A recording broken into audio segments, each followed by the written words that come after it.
issued a severe thunderstorm warning for northern Jefferson Davis Parish in southwestern Louisiana, northwestern Acadia Parish in southwestern Louisiana, southern LN Parish in southwestern Louisiana, until 4 p.m. Central Daylight Time. At 3:26 p.m. Central Daylight Time, a severe thunderstorm was located over Thunder, moving east at 45 miles per hour. Hazard, ping-pong ball-size hail and 60 miles per hour wind gusts. Source, radar indicated. Impact, people and animals outdoors will be injured.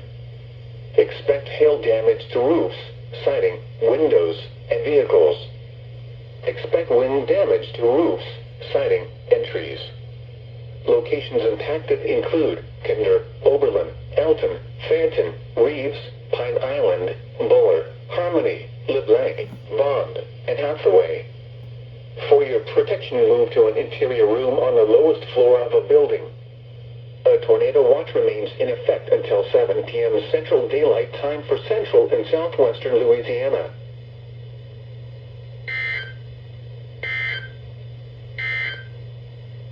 The National Weather Service